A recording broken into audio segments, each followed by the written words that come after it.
Scott Graham, welcome back to the Rocky Mountain Writer Podcast. Mark Stevens, happy to be here. Yeah, here we are 20, 25 miles apart in Southwest Colorado. Get a chance to catch up with my friend Scott. Absolutely. This is a great way to do it. Yep, on a snowy day in Southwest Colorado. So, um, boy, it's great to have you back on and such cool news to just dive into. We've had you on several times in the past, talk about your fantastic series.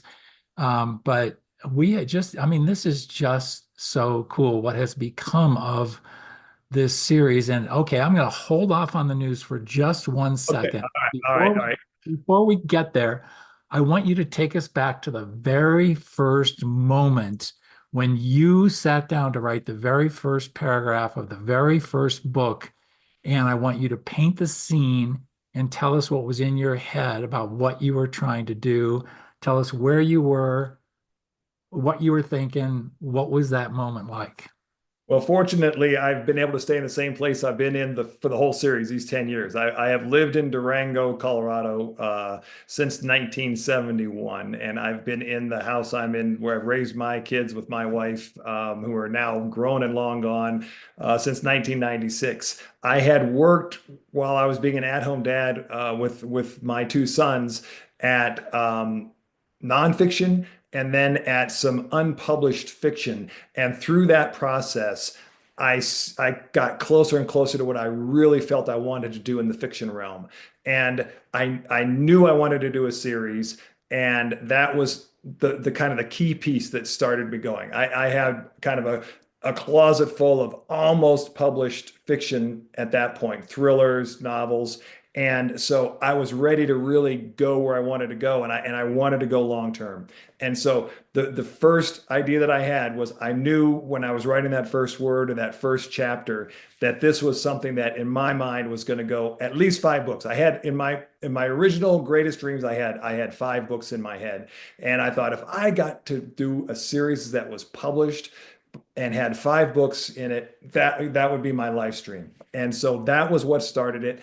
And then I sat down and I really did think a lot about what I wanted to write. Number one, I knew what I wanted to write, but I wanted to find out what I wanted to write that would also interest readers, because at that point, I'd come close enough to selling with the big five on the East Coast that I knew that that's what editors had to look for. That's what publishers have to look for.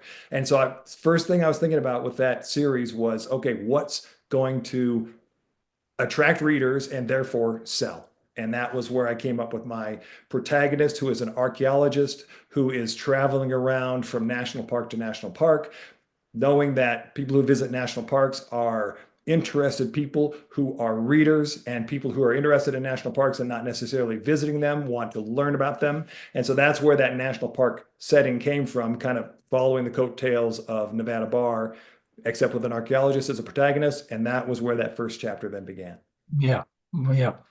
And as you sit here today, before we get to the news and the big breaking headline for this episode of Rocky Mountain Writer Podcast, as you sit here today, thinking back on that moment, and I hear the confidence and I hear the drive and I hear that you had a plan, um, just reflect for me a little bit on how far it's come past what you were first envisioning at that point.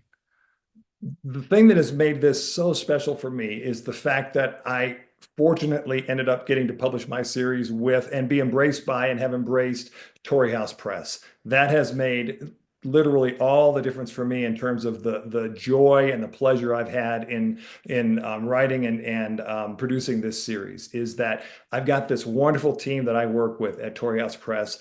They're a nonprofit environmental publisher out of Salt Lake City who have grown exponentially right along with me in my series. And so that team, that ability, the opportunity to be with people who I know and now are my good friends, and I support what they do and they support what I do, has made all the difference. And that's really, if you think about the fortune or the dream of it, that is something I never could have imagined.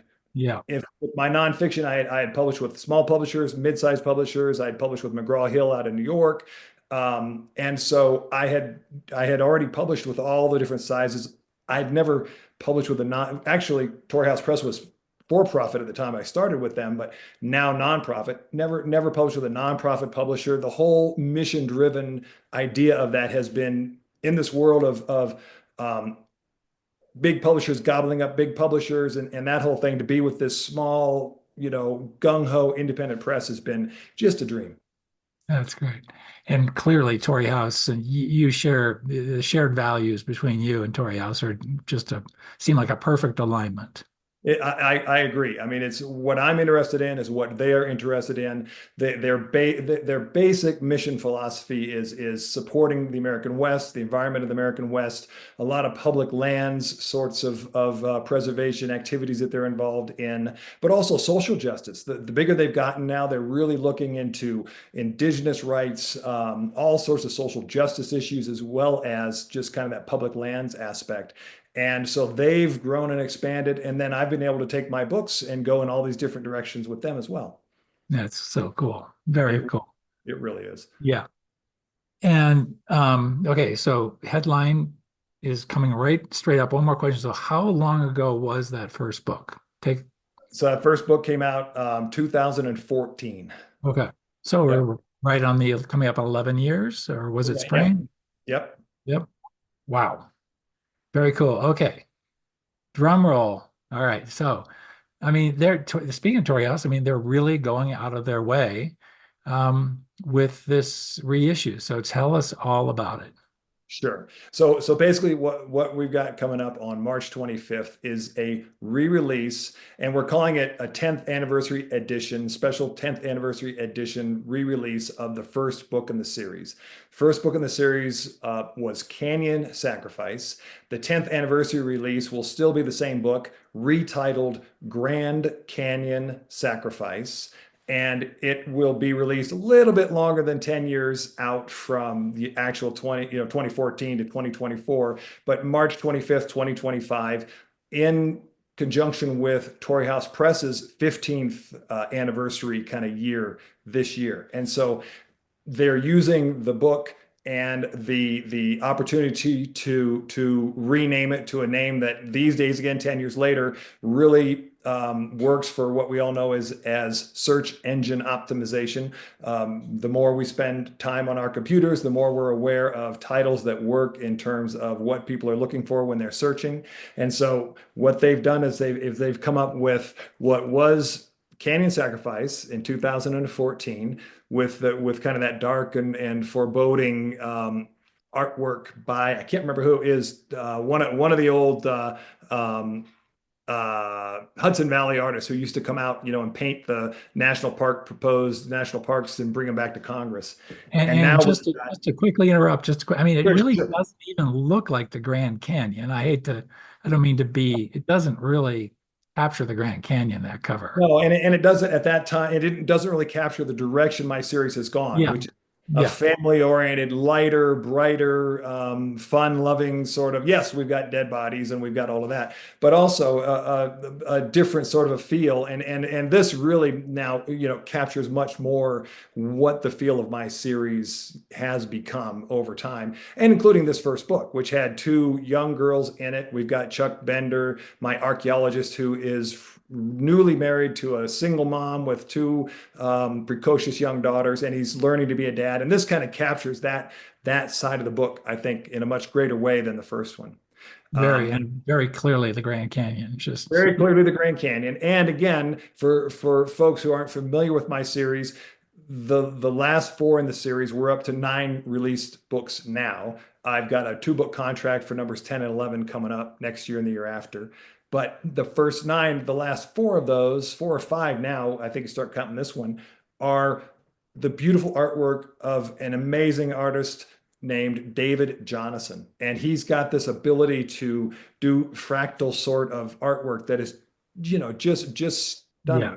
colorful and beautiful, and those covers pop. And so to be able to come back now 10 years later and grab what, this is the last cover that David did for Death Valley Duel, which came out this last year.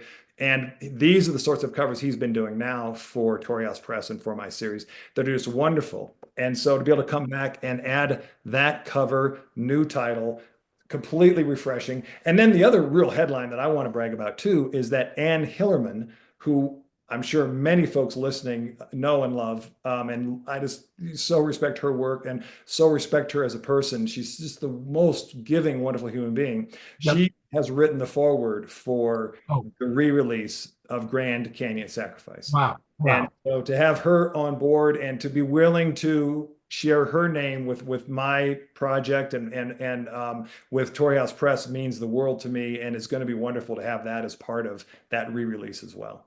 Yep. Wow. So did you change one word inside? Let me think. I don't think we did. We're really comfortable with what we've got. The big one that, and again, people don't know these sorts of little things that go on in my world, but 10 years ago, there was still debate about whether the ancestral Puebloan people should be called the ancestral Puebloan people or what they had been called really up until that point, which was the Anasazi people. And Right. there were pros and cons. And so that year we decided to stick. There was really debate about which way it was going to go. The government was still trying to decide which way they were going to go. And so we went with Anasazi, but explained why ancestral Puebloan was problematic. Um, Pretty much right away, of course, when you make that decision, it flips to Yeah. ancestral Puebloan for the ancient peoples who lived in and created the beautiful cliff dwellings in Mesa Verde National Park, all around the Four Corners region that Sure. people are familiar with. Those ancestral Puebloan people, I call the Anasazi in that first book. And we looked at trying to change it, but we had the whole explanation in there. It was going to just create a whole raft of problems. So that was the one decision that we did not make in terms of not changing a word. Gotcha. I'm just kind of curious if you, when you peeked at this manuscript, has your style changed? Did you raise the issue of maybe tweaking a few things stylistically or not story, but I will tell you that I expected that would be the case. I had really been frightened to look at my earlier books. So I would put out a book and then I would be so busy working on the next one. And I knew in the back of my head there were things I would change. I would want to improve this. And so I would just not look at them. In this case, I, of course, have had to go back and take a really good look at it. And I'll tell you, I'm really proud of how this thing turned out. I fair enough. remain proud of it. Fair enough. Obviously, there are things I would change, and we may get into that when we talk a little bit about kind of developing a series and some of the things that perhaps I would have changed early on. But there are things that because I didn't change them in this first book, they've continued through the series. So there's nothing I can do about it. It wouldn't do any good to change it in that first book anyway. Yeah. But I was really happy with how I was proud of my writing. I thought, "Ooh, I'm going to open it up and be afraid to see what I wrote." But I was like, "Okay, I really did hit what I wanted to hit with that first book, and I'm proud of the way it is carried forward as a result." Yeah. Well, before we get to your tips for somebody who might be starting out on writing a series, let's pretend Grand Canyon Sacrifice is just about to come out for the first time and nobody's heard about it. Give us an idea of the kinds of issues that book dives into and what happens for what's the case for Chuck. Sure, sure. So in the case in the storyline of Grand Canyon Sacrifice is really the story of Chuck and his brand new spouse wife Janelle Ortega and their daughters at this point brand new stepdaughters to Chuck, Carmelita and Rosie. Carmelita and Rosie at this point are 8 and 6 years old. Um, Janelle is a young mom, single mom. Chuck meets her through another young man that Chuck has hired, Clarence, who then has become a kind of a side character throughout the series. And he's hired Clarence as a young archaeologist to help him on a dig and meets Janelle through Clarence. They've had a whirlwind romance and have suddenly gotten married. And Chuck, who has been an established bachelor for eons, kind of mid 40s, finds himself a new dad, kind of terrified, figuring it out. And Janelle, for her part, has made this big leap from being an inner city mom down in Albuquerque, New Mexico, moving to Durango, Colorado, small mountain town. Again, I'm setting it in my hometown to write what I know. And trying to adapt to this incredible decision that she has made. And so it's really that friction that I was exploring in that first book. The later books get into some really serious environmental issues. Each book kind of explores an issue. This one was much more about character development, and then the driving story is that Janelle's the father of her daughters is basically still in the background in Albuquerque. And so it's basically this world that she is trying to leave behind that comes back to haunt them when she joins Chuck on the south rim of the Grand Canyon.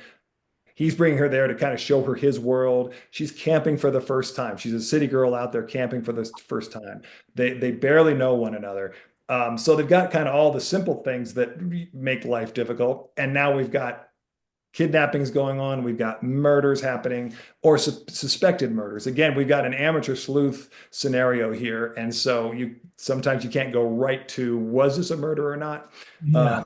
And so that's kind of that storyline. And again, it involves the ancestral Puebloan people, some finds that my goal always with the archaeological digs Mhm. that Chuck is involved in are to do some finds that are just kind of beyond what might be real, what might be possible, what might not. I always love it when people ask me, could that really be?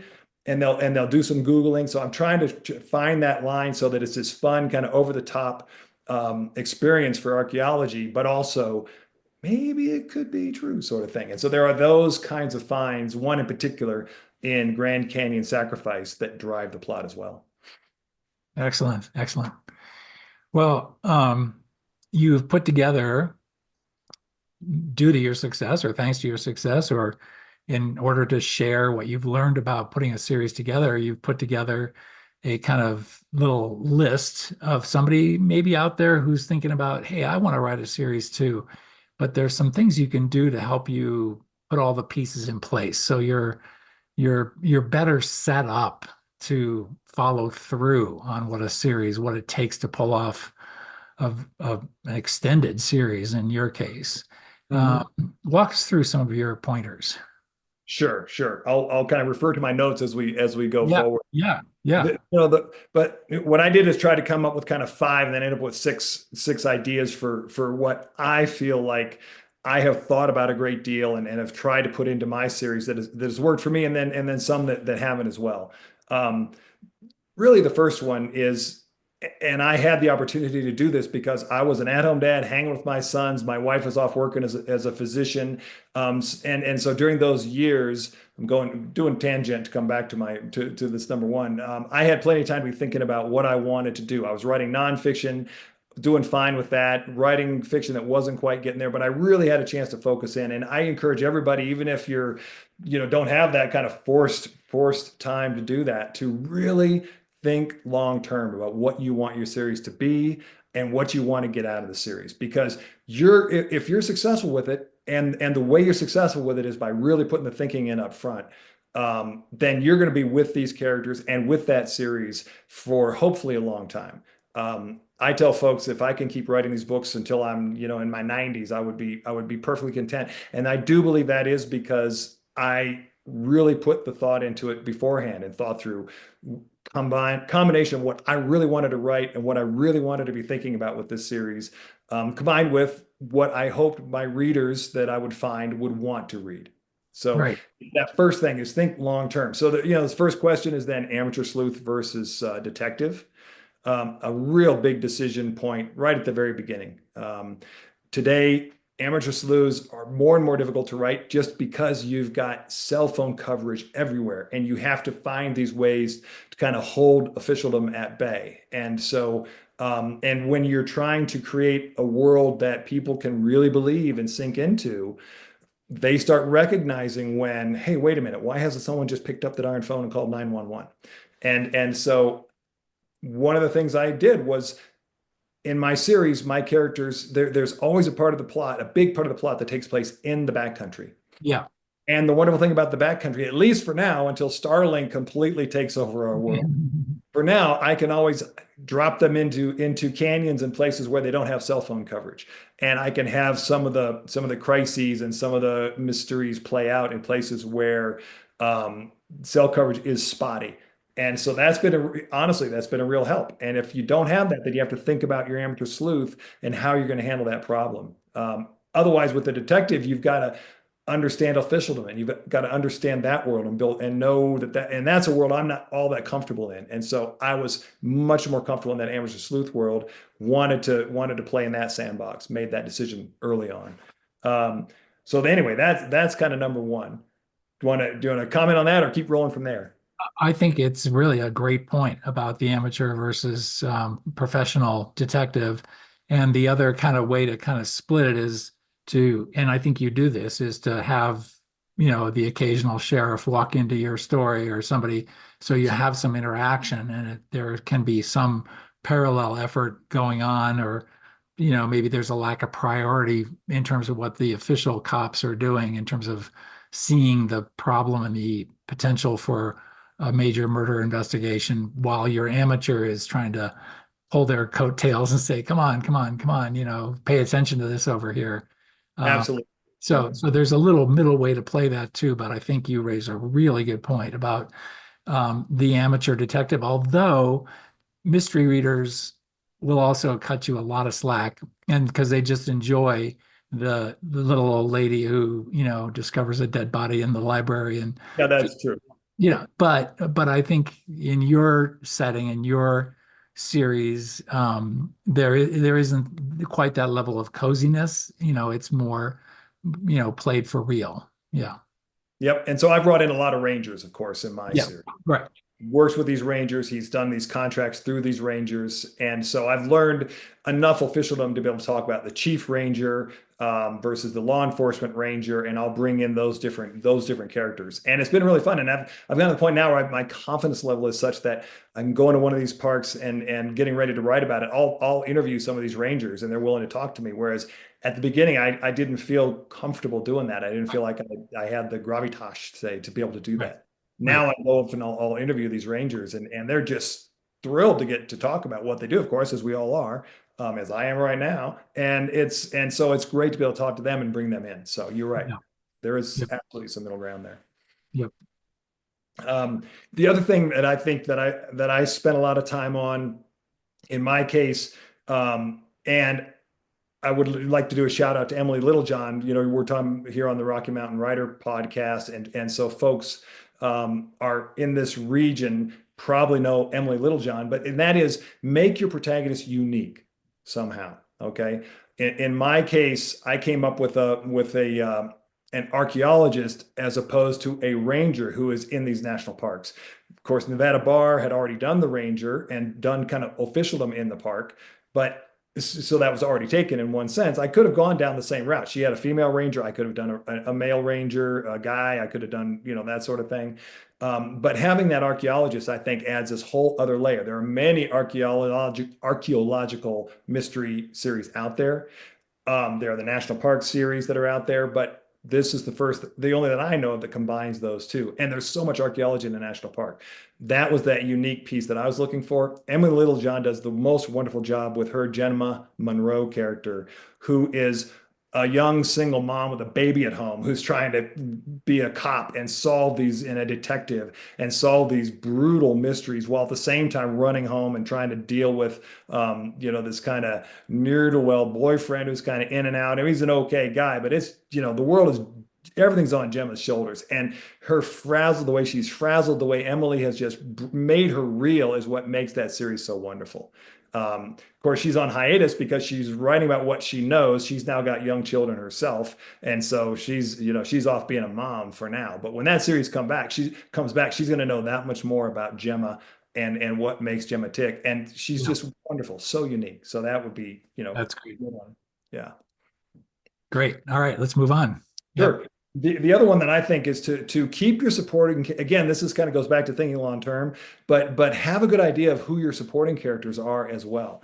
I didn't have as great an idea of realizing how much of a role these supporting characters are going to play as you go forward. They just kind of insinuate themselves into the plot, whether Yeah. you want them to or not. I put a lot of thought into Chuck because I thought, okay, he's going to be somewhat like me, kind of the guy going to the park. He knows the outdoors. He's going to get stuff done. I studied archaeology. I took a college level archaeological course in order to really know who I was writing about with regard to Chuck. And then here come Carmelita and Rosie, the two daughters, and I've got them growing up a year older with each book over this last decade. And boy, they turn into like these young teenagers or precocious kind of 12, 11-year olds. And man, they're just starting to take over the plot. And so it's been really fun to let them go. But the adults in the room, also supporting characters, Clarence and of course Janelle, have also just continued to develop. And so I encourage people thinking about this to make sure that you've got supporting characters, that you don't kind of set them as in stone at that first book. That first book, you want characters who can really grow and develop with as well. Yeah. I would just also say my experience is you might feel like that's a very daunting thing to do, to come up with all these characters right at the outset. And it's natural to kind of put a lot of work into your protagonist. And I would also say those other side characters, at least for me, just occasionally they just sort of blossom on their own, because your main character has to have people to react to. And it's interesting. And I've heard lots of other writers talk about this, how some characters just emerge and they do kind of just assert themselves in a three-dimensional way into your story. Yep, and that's been the case with Rosie, the younger of the two daughters. She has just kind of become this force unto herself in a way that I could never have imagined, and I don't really know how it happened. Yeah. But she's really fun to write as a result. And and I didn't really think about that to begin with. I just knew I had these two young daughters who were going to Right. grow up if this series continued. So I can't say that what I'm recommending I did. Right. No. Yeah. Yep. No, this is just to help others down the road, to help them maybe save a few months of frustration in trying to put their world together. Absolutely, especially with the adult characters, because you can set up adult characters who are kind of, oh, he's a stick in the mud who gets in the way of the investigation. But if you're wanting that person to be a continuing character, you don't necessarily want them to be this static stick in the mud forever. You Right. want them to have room to develop away from that.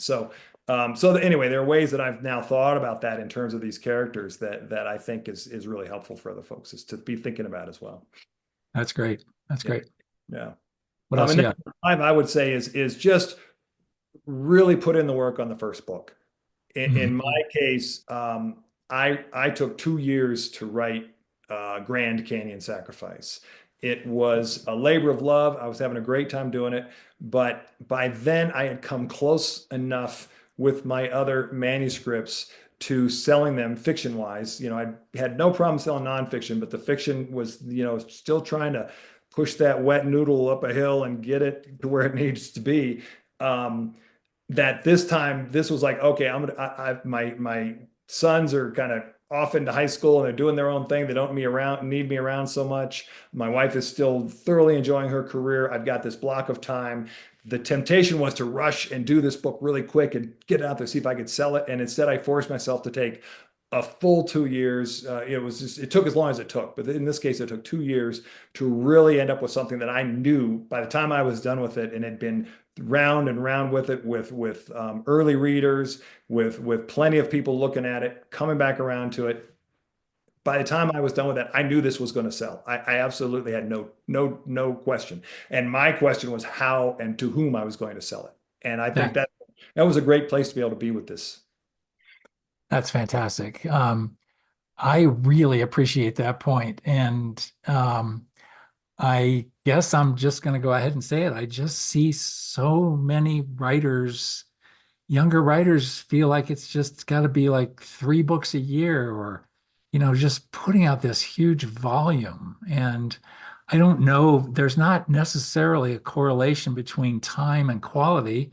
There are some writers who just get it and can do it in a very high level, but there's this high churn thing going on where it just seems like a lot of writers are just wanting quantity Right. of books out there. And I don't know. I mean, it's a fine line. I just appreciate your point that there's a lot you can get in place that is going to build a really strong foundation for a series. And to do it right in the first book will just set so many things in motion down the road you can go back and take advantage of what you've built and to put the time in to not rush and race and feel like your first draft is perfect and you've got to, get out there and get an agent pronto and, Right. you know, so yeah, I just Yeah. appreciate the point.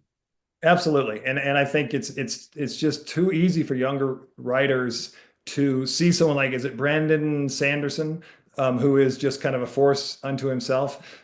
And you see the way that guy just writes and writes and writes, and he puts out these beautiful, beautiful stories that have this, this huge following. And they're Huge. just quick, simple, beautifully written stories. I mean, they're not, and it's not necessarily, I'm not that's not my cup of tea, his Right. writing, but I Right. admire what he's doing and I've read it. And I have no doubt that he spent a bunch of time before he's now punching these things out to where if you go to his website, he's actually showing, this book is 60% done, a few days later, 65% done. He's got bar graphs showing his fans how close he's, is to pumping out these books he's putting out every 4 to 6 months sort of thing. Um, that is, I'm convinced, the result of the base that he built, learning by repeating, by Yeah. rewriting, by having this base.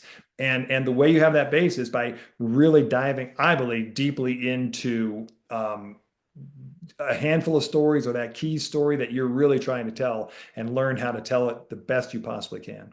Yeah. Once you've done that, yeah, then you can write quickly. I mean, I write now each of these books, I'll write them in 4 or 5 months. And the new books, because I know where I'm headed, I know what I'm doing. But it took me all those books that are in the closet, plus 2 years on Grand Canyon Sacrifice, which is the same length as the ones I'm writing now in 4 to 5 months. So there you go. Yeah. I don't mean to be critical. I am struggling to find a great way to articulate my feelings about it. I guess I'm just concerned about some of the writers I see that are just seem to be all concerned about the quantity and not the quality. I Right. don't know what else to say about that. To be perfectly transparent, because I just am working under deadline and racing to finish a new sequel to a book I've got coming out this summer. And I was told I had to write a book in basically 9 months. So I am writing a book in 9 months because the whip got cracked and it got cracked hard and I had to focus, but it is based on the characters in the first book and that really helped. So And you're right. And as we were talking about that, the middle ground sorts of things, absolutely. I mean, one of the stickers I have on my computer is don't think, write. So yeah, you do need to write. yeah, And also, if you listen to, say, the Writer's Routine podcast or any of these podcasts of authors who are talking about what they do each day and how they get it done, well, the one thing they do is they write. We yeah, Right. yeah, And so you sit down, and I don't let myself leave my chair when I'm writing that first draft each day until I've got 1,000 words. They may be, I know, the worst 1,000 words I've ever written because it right. just wasn't working for me that day. But they're going to be 1,000 words because you do have to write something that you can then go back to and start and continue to rework and rework. I'm talking about that first draft 4 or 5 months, and then I'm spending another 4 or 5 months reworking that draft. Yeah, But you do have to produce. That is absolutely true. So there are both sides of that coin, just as in everything. yep. Well, as somebody who does have the series sort of planned out a little bit, so tell us what's coming with book 10 and 11. Do you have settings and plots in mind? Yep. Book 10, I'm just kind of at the climax in terms of finishing it off. So I've been having a really fun time writing it. It's set in Great Sand Dunes National Park, which is again right over the hill from Mark, you and me, over in the San Luis Valley, Yep.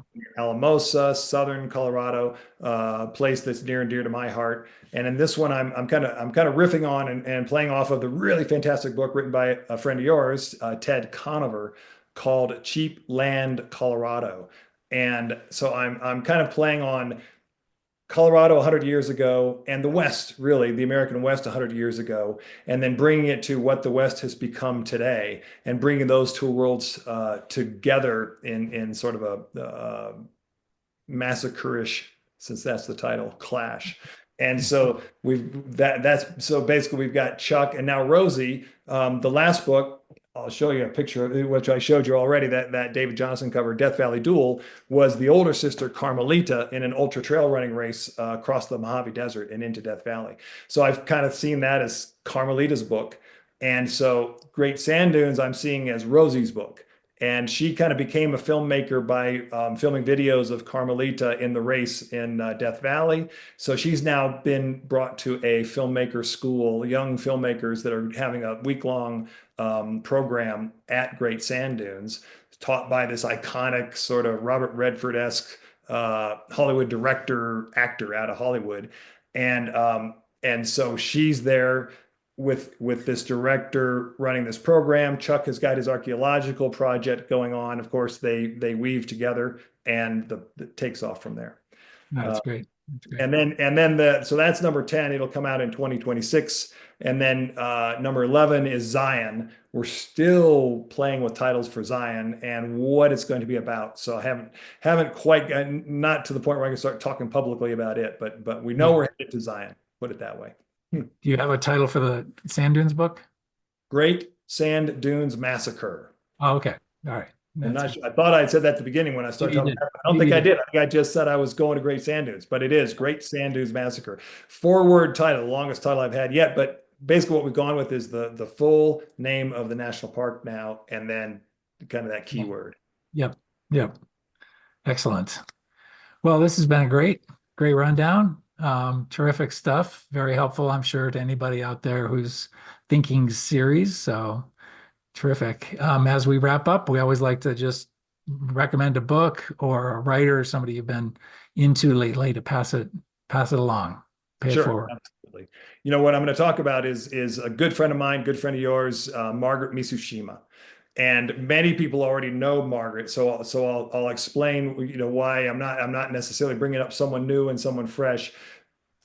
What I am so impressed by with Margaret and what is new and fresh is the incredible quality of her new release, Gathering Mist, which many people know Margaret from Rocky Mountain Fiction Writers, Rocky Mountain Mystery Writers of America group in the Front Range, Denver area, who moved to the Northwest a couple of years ago to be closer to family and to kind of retire and head up there. The last thing she did was retire. She went up there and wrote what I think is, you know, the best, or at least one of the best books of her whole 10-book series.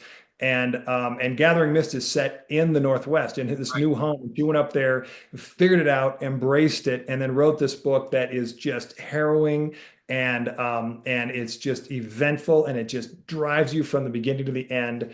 And it's just I think just wonderful that she is basically, here she is 10 books into this series, having moved, and is just as fresh as the you know, the first book in her series. And anyone that wants to study writing a series and how best to promote a series, how best to get along with the folks you're working with to keep a series going, you can't have a better model than Margaret Mitsushima. Her website is amazing. Her newsletter, just the way she presents herself online, everything about her. There's every reason that you see why she's been successful over this decade that she's been doing what she's been doing. So yeah, I can't recommend people that are thinking about series writing enough that they look at and watch and kind of try to see what Margaret has been up to and you know, learn from that as much as they can. Yeah, boy, oh boy. Very well. I will point out she's going to be at Left Coast Crime in March. She'll be down from the Seattle area, back in Colorado. So anyone who's going to be at Left Coast Crime in Denver, your chance to find Margaret and say hello. And I'll be there as well, and you'll be there as well, and lots of. It's very cool to have the conference in Denver, yeah, it'll be a blast. And the other thing I'd add about Margaret is her readers adore her. And so if you have any interest at all, just jump online and see the reviews, see the awards, and just, you know, realize just how much she's embraced. And she's just, yeah, amazing. Yeah, she's a pro. I mean, she's just the most lovable pro out there. Yeah, dedicated. Yeah. Yeah. Fantastic. Scott Graham, thank you so much. Congratulations on having a publisher who is willing to reissue and repackage and celebrate book number one as this series continues to roll along. And it'll be interesting to see the sort of push to get out the new cover and see the reaction as that rolls out. It's It's fantastic. going to be a fun spring for sure. Yeah, great. Thank you, Scott. Thank you, Mark. Appreciate it.